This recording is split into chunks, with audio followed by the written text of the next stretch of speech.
125000876, the people of the state of Michigan versus Tamla Peterson. Thank you. Good morning, Your Honor. Assistant Attorney General Chris Kessel for the people.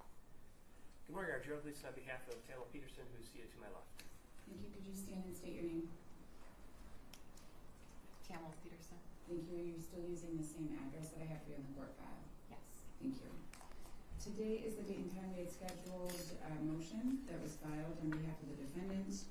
It was a motion requesting an evidentiary hearing to determine the extent of law enforcement's access and review of privileged materials. I've obviously reviewed the motion. We had a response that came in last week, so where do we stand? Your Honor, I may just add a couple brief comments in addition to the motion, because obviously the reports that were attached were not available at the time I filed the motion. Of course. Thank you. Your Honor, what I'm asking for, and I know the court is aware of it, is an evidentiary hearing to determine what the police looked at when they examined the computers and telephone of Ms. Peterson.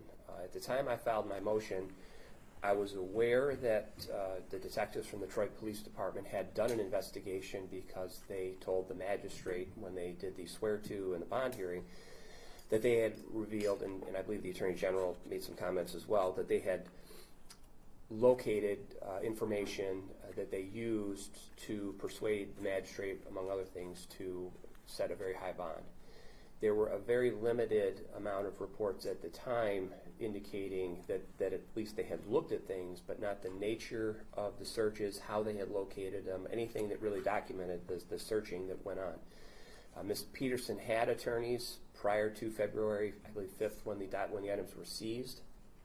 They had been longstanding attorneys. I notified the Detroit Police Department when the items were seized, saying, look, we're the lawyers. You shouldn't look at our attorney-client privileged materials. And at least at the time of the filing of my motion, there were not the reports that the court received from the Attorney General. And that causes me some concern because these reports are generated 6 months after the searches took place. These reports are dated July and late June of this year when the searching apparently occurred in February. And I'm not sure why these reports are being generated now when they should have been generated at the time the searches were made. And even so, what's been given to the court and to me in these reports is fairly, I would say, lukewarm at best. They don't identify, especially when I see a Detective Mork's report, what items he looked at specifically, what searches he used, i.e. how he framed his searches, whether in fact he actually looked at the 75 records that he bookmarked as communications between Ms. Peterson and a member of the Varnum firm. And so these appear to be kind of stopgap reports that are of a very general nature as to what exactly occurred. Now, I don't know what occurred. I have not been provided any detail about the searching, but I'm extremely concerned that this was withheld from us in February or March. And Mr. Kessel, to his credit, I said, Mr. Kessel, where are these reports that generated this information that you used at the bond hearing and that Detective Trigger mentioned at the swear-to? And the first thing I get back is an email saying, well, 8 detectives from the Detroit Police Department examined these devices. I didn't know that because the materials I got originally from the Detroit Police Department didn't talk about 8 detectives looking at forensic examinations of electronic devices. Then, after being told that these detectives look at this, I get these reports generated 6 months later. And I'm concerned, and I'm asking now for the evidentiary hearing to determine why these reports are being generated now, why not at the time the searches were made, and for further detail as to what exactly they did. And that's what I'm asking for, Your Honor. I didn't have these reports when I filed my motion, and I think this is right for the court's investigation to determine what they looked at and why they concealed that from us in the 6 months that we've been here before you. Obviously, this is information that the Attorney General may offer at the time of the preliminary examination, and 6 months go by and we don't know that this had gone on, and I'm concerned about it. So those are my additional remarks. I thank the court for allowing me to make them. Okay. Go ahead. Thank you, Judge. Your Honor, I guess first and foremost, I think what Mr. Gleason is asking for is what even first-year law students would recognize is a fishing expedition, right? He's asking for a hearing on the off chance that something might be discovered, because the truth is he cannot point to any evidence that has been used or referenced or anything like that that would indicate that any of his clients' attorney-client privilege communications have been breached or broken into or anything like that. The simple answer as to why it took so long for these reports to be generated is because for several months, members of my department had been going back and forth with Mr. Gleason and members of Varnum about the approval of our review team policy. And because they wanted to fight us on that, it took this court stepping in to approve that policy and make it, you know, the rule of law in this case. And as soon as this court ordered that that policy would be put in place, I immediately got with Detective Trigger, said whoever was involved in these searches needs to write a report in accordance with our policy, and that's what they did. And as soon as they got those reports to me, I got those over to Mr. Gleason. He's certainly correct. He asked who has been involved in examining these devices, and of course I immediately told him exactly everybody that I knew had been involved in these searches.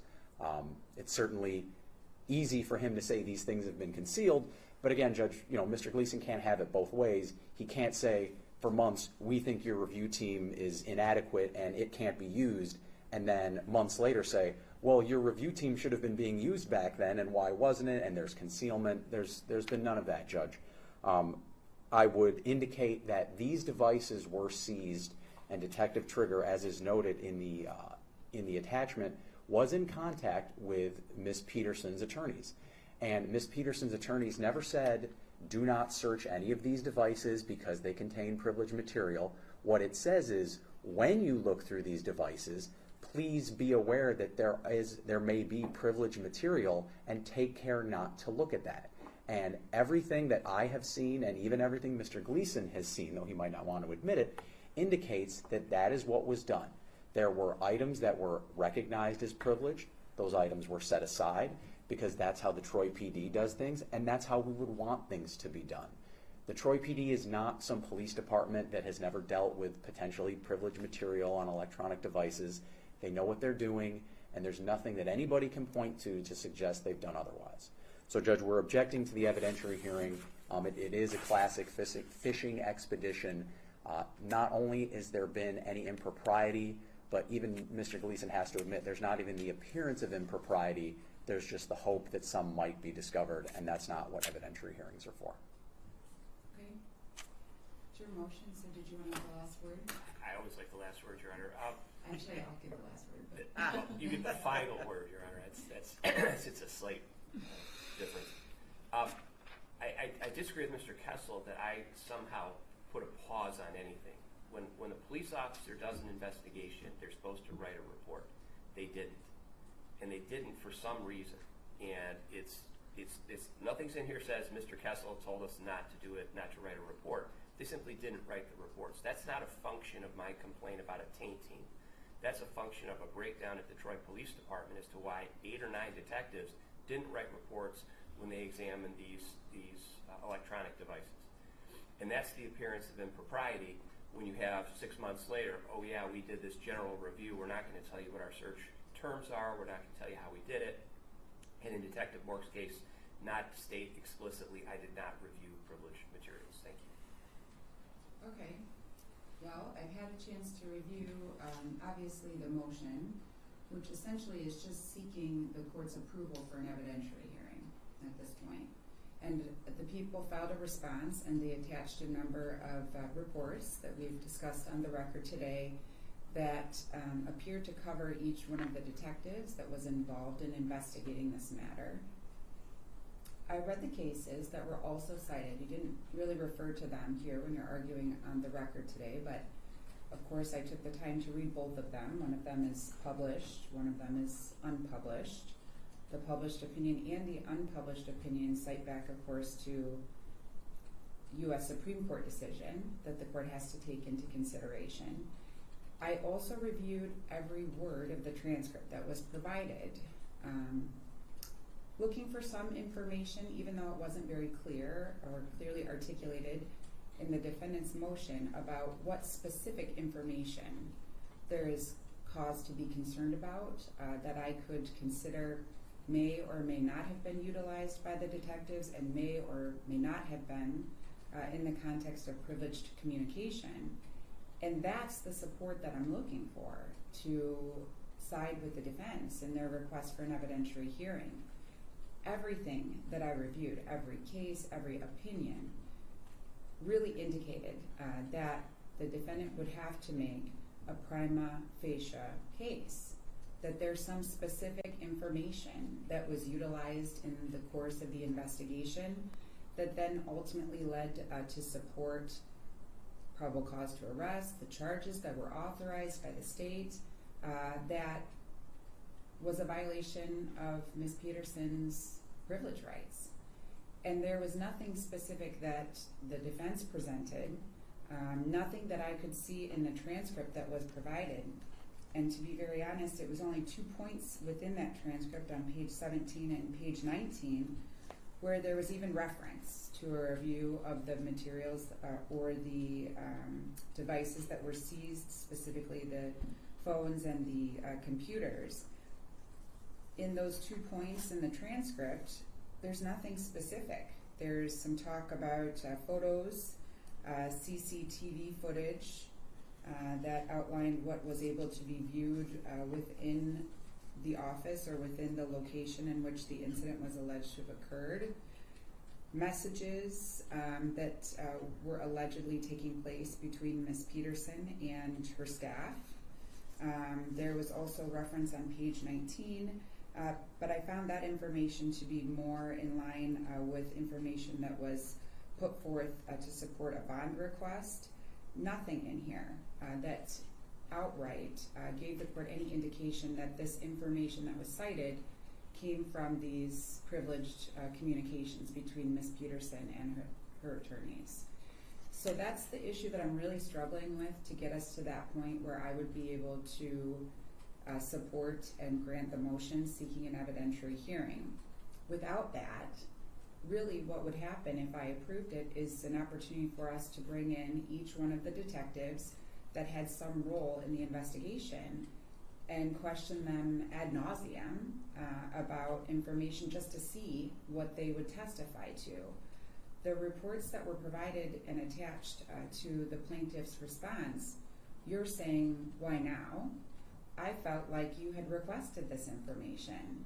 So the expectation that you seem to be placing on the detectives to write a report confirming an action, I don't know that we would have otherwise expected all of those reports to be submitted on February 5th, because at that point it appears there was very clear communication that came from Ms. Peterson's civil lawyers to the police department, putting them on notice that there was or would be potentially privileged communication on the devices that were seized, and then representations which no one refuted that Detective Trigger reached out in response to confirm receipt and to indicate that the appropriate safeguards would be taken. So I don't know that I would share the position that's being taken at this time that everyone should have jumped on board at that moment to write a report confirming no action that was taken. My understanding of the request that was being made by Ms. Peterson when the motion was filed was specifically to the state. We want to know who potentially investigated, who potentially had access to these devices, and what, if anything, they saw. And as a result, the reports were generated. If there was anything that I could see in here, again, that could potentially make that argument that there's prima facie evidence being presented, that there was some sort of use of privileged communication that would have been a violation of Ms. Peterson's rights, I would gladly grant the request for an evidentiary hearing. But without that, I really do somewhat feel as though I would be buying the tickets for all of us to go on this fishing expedition. If you had anything else that you wanted to present to the court, I fully was prepared for you to come in today. But just relying on the transcript, which I read every word of it, there was nothing in there that was identified in any way, shape, or form as information that could have only come from a review of privileged communication, and nothing else was put forth. The information that was provided by each of the detectives in their written statements, some of them indicated they didn't even have the technological access to review anything. Others indicated that to the extent that they reviewed anything, there was nothing that contained communication from an attorney. There was some games, photos, documents, things that may have had evidentiary value, but nothing that came from communication between Ms. Peterson and her attorneys. There was a statement provided by Detective Mork. I think the outcome there was some review that was undertaken. There was a process to bookmark information that should not be reviewed, but ultimately when they were informed that they could not continue until there was a taint team or other protective measure in place, he didn't even issue a report. So clearly nothing that would have been disseminated to be relied upon for purposes of the investigation. So I think based on everything that I have in front of me today, I wouldn't be able to grant the motion because I simply can't find any specific allegation or specific information that has been put forward to the court that would lead me to believe that there's a basis to conduct the evidentiary hearing. And if I've missed something, I'm happy for you to tell me that I've missed something. But just in general, the reports that have come at this point in time, I found them to be in response to the motion. I also found the timeline that the state has articulated to be in line with the reports. Clearly, this is a situation where, although I think Ms. Peterson alleges in her motion that the state may have failed to act and there was some lengthy period of time where they didn't do anything to protect her confidential or privileged communication, I would disagree because the timeline that I've been provided shows that the day of or the day after the search was effectuated, her civil lawyers put everybody on notice about what could potentially be on those devices. Protective measures seem to have been taken by the police even before the state was involved in the case. And since the time that the state's been involved, which I think they cited the earliest date being mid-March, although I would imagine that they were involved in some capacity before that, it sounds like they had been working through creating the formal process of putting together a team and trying to reach an agreement. And we all know, because of the last court appearance, there was some discrepancy on how to do that, but ultimately that's been resolved. And from what I understand, the parties have been able to work through those issues. And I anticipate that discovery is going along in the way that it needs to. So I don't see that there's any evidence that the state unduly delayed action. The timeline that's been presented to me doesn't cause me concern that the police were left to their own devices with no oversight or supervision and that we don't have the appropriate information at this point to believe, at least where we stand, that the evidence that they relied upon, they gathered through other sources. So I don't know that we can even get past that first step of that analysis as to whether or not that evidence should be suppressed, because there was really nothing cited specifically that is causing me concern based on where we sit today. Your Honor, I'd simply ask for the opportunity, perhaps when we have the preliminary examination, to ask a few questions in that regard. I think that would be the appropriate time, given what I have. So. I think that is fine, actually. Again, I don't want it to turn into something where it becomes a fishing expedition in that manner, but I anticipate at the exam that these witnesses could be called, will be called, and they're going to be asked about the investigation, and they'll be required to answer. They've now put statements together that were submitted and attached to this particular motion and the response that the people filed. And if anything comes to light that causes you some concern, or it appears that they may or should be cross-examined as to the statements that they've made prior to the exam and at the exam, I will certainly allow that. Thank you very much. Anything else that we need to address today? Judge, other than I think Mr. Gleason and I were talking earlier, speaking of the taint team, I think we're pretty well set on the terms as well, so we won't need any court involvement. Sure. There are other cases I have with the Attorney General where they're a little different, but this one I think Mr. Kessel and I are going to get where we need to go. Okay. That sounds good from our perspective and for your client's perspective. Obviously, the case has been here longer than I would typically have a case pending before the court for examination, but it seems like everyone is making good use of their time, and that when we are together in September we'll be ready to go, and I'll be very confident that everybody has done what they need to so we can conduct the exam. Yes, right. We recognize that you would have been available to hold a preliminary exam from the get-go. The request is ours to be prepared, so I thank the court for the additional time. Okay, anything else? May I speak to Mr. Kessel very briefly before you leave the bench? Of course.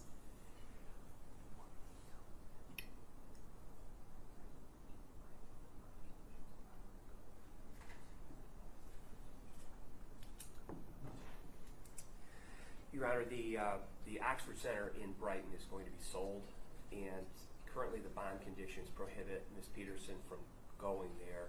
I think that she will need to, if the court will allow it, she should be allowed to be there to empty out whatever's there or to package, and then to assist with the transition of the building to the buyer. I don't think that would in any way endanger the people or create any risk of flight, which are the primary concerns for bond, and I think Mr. Kessel does not have an objection in that regard. Yeah, Judge, for that limited purpose, obviously, when a business is sold and, things have to be signed and notarized and that kind of thing. So for this limited purpose, the people would not object to modifying bond for her to get her things out and sign whatever she needs to sign. Pretrial services would supervise it. She would, again, because she has the tether, would ask permission to go to the location, and pretrial services just needs the permission from or the directive from the court to allow that if the court would see fit to do that. Okay, so I assume every time that we have these discussions, not that it's happening all the time, but we've had a couple of discussions about your client's connection to both businesses, including the one that's in Brighton. I'm just going off the assumption that the parties have resolved any potential preservation of evidence. All of these issues are resolved before I would be asked to agree to modify bond conditions to allow her to do things like sell property, close the business. So I'm relying on my assumption, which I want to place on the record, that all of this has been approved. There's no evidentiary issues, no preservation issues, and that if I give her the ability to physically go to a location to be present so she can close up shop and the business can be sold, this is not in any way going to impact any other agreements or requirements that are put in place on her as far as this case. Yeah, Judge, I promise if we thought there was any more, physical evidence Sure. of evidentiary value, we'd have gone back. I don't think the police have been there in quite some time. So, like I said, for this limited purpose, the people aren't going to object to bond being modified